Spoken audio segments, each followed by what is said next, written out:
Vous écoutez Pierre Nantel. Nous parlons d'un sujet qui m'épate. On parle d'une influenceuse qui a réussi à flouer des centaines de personnes au Québec, surtout des femmes. On parle d'une dame qui s'appelle Marie-Ali Laramé-Trottier, avec notre journaliste à la recherche, Marianne Bessette. Bonjour, Marianne. Salut, Pierre. Ouais, Raconte-moi cette histoire incroyable. Est-ce que tu la connaissais, toi? Savais-tu qu'elle existait? Non. Steph, toi, est-ce que tu l'avais déjà vue? Bonne question. Non, je pense pas. OK. Ben, c'est une influenceuse qui est quand même parmi les plus suivies sur Instagram. Elle a près de 750 000 abonnés sur la plateforme. Et là, aujourd'hui, ce dont on parle, c'est un article de Francis Pilon dans le Journal de Montréal qui a été publié ce matin. On parle de Marie-Ali Laramé-Trottier. On dit qu'il y a au moins 15 plaintes qui ont été déposées à l'Office de la protection du consommateur. Okay, c'est moins que je pensais. Tant mieux. 15 plaintes à la 15 plaintes, okay. Oui, exactement, par des femmes qui affirment avoir été flouées par Marie-Ali. En fait, Marie-Ali, personnellement, je trouve qu'elle a plus été connue pendant la pandémie parce que c'était des vidéos d'entraînement qu'elle promouvait là, sur les réseaux sociaux pour que les gens puissent s'entraîner. Là, en plus, pendant la pandémie, on était tous forcés de le faire à la maison. Mm-hmm. Elle vendait aussi des plans d'entraînement pour les personnes qui désiraient le faire. Et dans certains cas, elle vendait des programmes à vie. Elle ne vendait pas des produits, des potions, des affaires de même. Elle se créait, elle vendait des abonnements à ses services d'entraînement. Oui, exactement. Okay. Et au début, parce que là, je suis allée voir sur le registre des entreprises du Québec, l'entreprise a été immatriculée en 2017.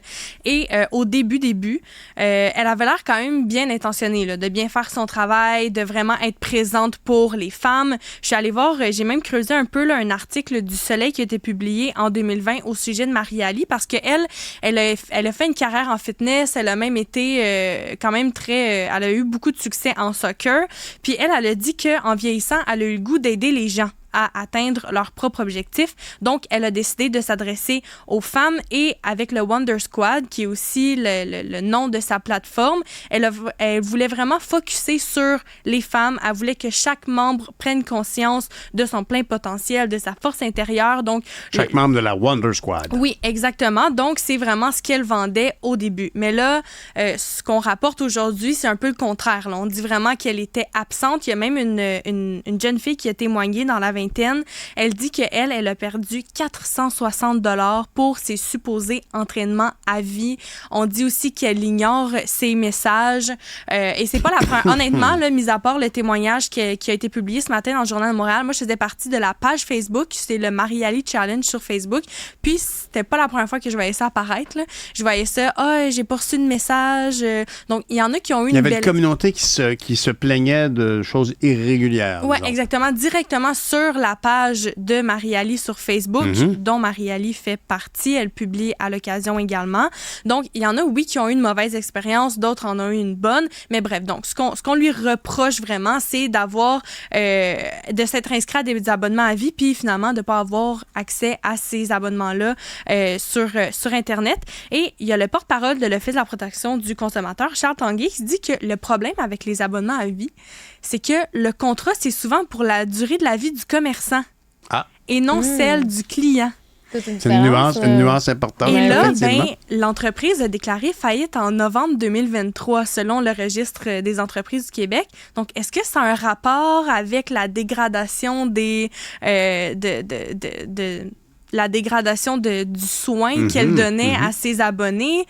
Peut-être, parce que là, il y avait juste carrément plus accès aux plateformes puis à ce qui était à la base promis à vie. Là. Fait qu'il faut se méfier un peu quand on voit ce genre de choses. Et moi, ça m'interpelle quand même parce que le mot garantie à vie, moi, dans le monde des outils, ça m'impressionne beaucoup. Tu sais, quand je vois un tournevis à 8 $ garantie à vie, je suis comme, wow, c'est pour 8 $, j'ai toute ma vie de tranquillité d'esprit quand je vois une vis de cette forme-là.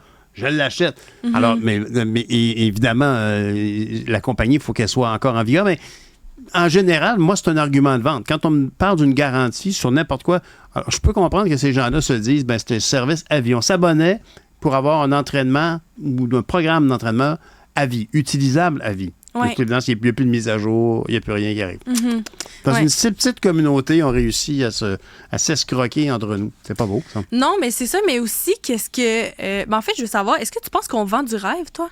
En faisant ça sur les plateformes? Parce que, je sais pas pour toi, Steph, mais moi, on dirait que en tant que femme qui s'entraîne une fois de temps en temps, selon mon algorithme, j'ai quand même plusieurs publicités là, qui incitent les gens à vouloir s'abonner à ce qu'on s'abonne à leur plateforme, à ce qu'on fasse affaire avec un coach. Moi, Stéphanie, je sais pas ce que toi, tu vas répondre, mais moi, c'est drôle parce que il n'y a pas si longtemps, ma fille regarde mon téléphone puis elle dit, mon Dieu, c'est bizarre ce que toi, sur Marketplace.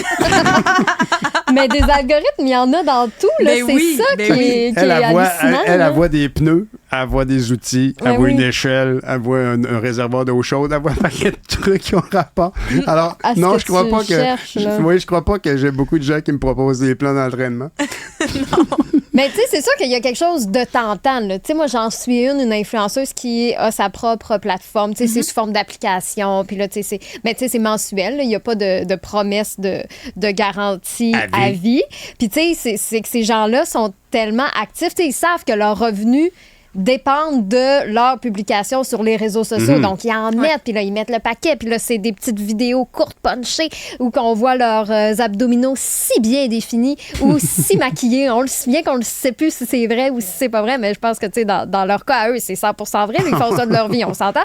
Mais, tu sais, c'est ça, donc je pense qu'ils savent comment jouer l'opération séduction pour que, hey, ben là, moi aussi, j'aimerais ça, puis là, ben, bien souvent, ils vont bonifier leur offre en disant, ben, ça vient avec un plan alimentaire qu'on vous fournit aussi en même temps. Fait que là, t'es comme, OK, ben là, finalement, là, faut que t'achètes des j'ai le poudres. forfait au complet, là, tu sais, parce Finalement, que ça tu vaut te la dis, peine. on prend en charge autant pour le sport que pour la nutrition. Fait que là, tu fais tes calculs vite, puis tu dis, ben ça vaut peut-être le coup. Donc, tu sais, je pense qu'ils savent comment la machine marche. Tu sais, la machine est bien huilée, là. Puis est-ce que ça se peut que le cadre législatif sous-évalue l'importance de ce secteur? Tu sais, comme il y a autant de réglementations, tu m'as parlé de l'Office de la protection du consommateur. Ouais.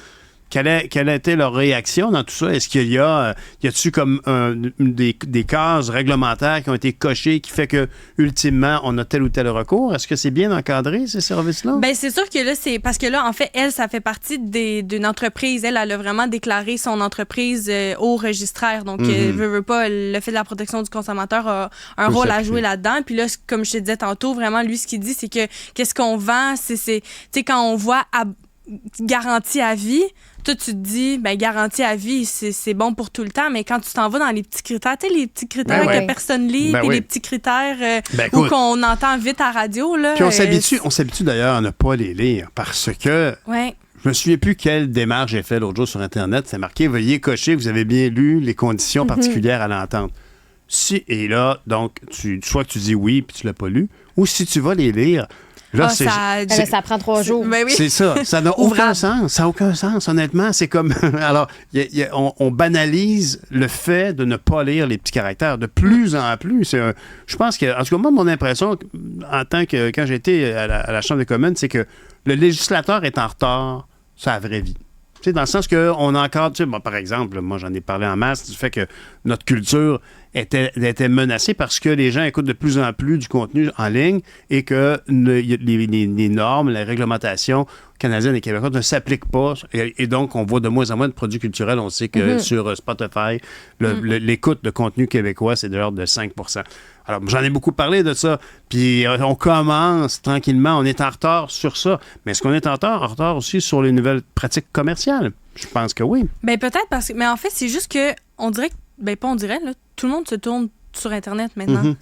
Tout vend, on dirait, puis en fait, tout le monde se déclare coach aussi. Tout le monde veut être là pour les gens, puis il y a beaucoup ça aussi sur les réseaux sociaux. Puis ce que j'aimerais tellement qu'on mette de l'avant, si, exemple, tu vends un produit comme ça, une entreprise comme ça, c'est, par exemple, un diplôme, un certificat qui prouve, en fait, que tu as les compétences, les connaissances pour bien encadrer les personnes qui vont faire affaire avec toi. Parce que si tu vends un certain produit et qu'au final, tu sais pas de quoi tu parles, tu dis un peu n'importe quoi, tu floues les gens. Là, après, les gens, ils se retrouvent sans résultat ou avec des résultats contraires à eux, qu'est-ce qu'ils veulent. Puis là, après, ils vont venir te voir puis te dire, c'est pas ça à quoi je m'étais engagée au début. Là. Ben oui. Puis toi, ton expérience personnelle avec ça... Mais en fait, là, tu sais, je me dis, il y a peut-être aussi un flou dans la façon de faire la promotion de ce qu'on fait. Parce que, tu sais, c'est bien beau de dire garantie à vie, mais tu sais, pourquoi c'est permis de pouvoir dire que c'est garantie à vie exact. si, au final, tu sais, je comprends là, qu'il y a toujours les petits commentaires, mais est-ce que ça devrait pas être un petit peu mieux encadré, tu sais, tout ce qui est publicité, tu sais, pour s'assurer que le consommateur est vraiment conscient de ce qu'il Oui, que c'est une expression qui n'a pas lieu d'être puisqu'elle ne s'applique pas. Fait que c'est de la fausse représentation, ultimement. C'est ça, exactement. Je me dis, c'est peut-être là-dessus aussi qu'il pourrait avoir un meilleur encadrement pour s'assurer que... Puis, parmi les gens qui nous écoutent, il y a peut-être des gens qui se disent, mais voyons donc, Marianne Bessette, elle a quel âge? Elle a 26 ans, 23 ans. Elle arrive avec une réalité propre à elle de ses réseaux sociaux. Mais c'est parce que c'est la réalité socio-économique d'aujourd'hui. Il y a une génération qui... je vais vous donner un exemple tout simple, qui vit dans son téléphone. Tout est dans un téléphone. Et la preuve de ça, c'est l'autre jour, je vais au Saint-Hubert Barbecue, qui pour moi, le mec j'appelle Barbecue déjà. Saint-Hubert Barbecue. J'ai tellement eu la chanson dans mes oreilles. Bon, là. ben, on est chanceux. J'ai une interprète ici là, pour notre jeune génération. Mais je vais au Saint-Hubert et je constate qu'il n'y a pas d'auto de livraison à l'arrière. Fait que là, je dis, bon, il n'y en avait pas là à ce moment-là. Je dis, non, il n'y a pas beaucoup de véhicules de livraison. Elle dit, monsieur a dit, le 3/4 de nos ventes, c'est fait avec Uber et autres. Ouais. Fait que j'ai trouvé ça quand même DoorDash, Skip the surprenant Dishes. de penser qu'un commerce qui s'est fait connaître par son véhicule de livraison, oui, avec le petit... aujourd'hui s'adapte. Avec oui, la c'est ça. coccinelle. Exactement, en plus, oui.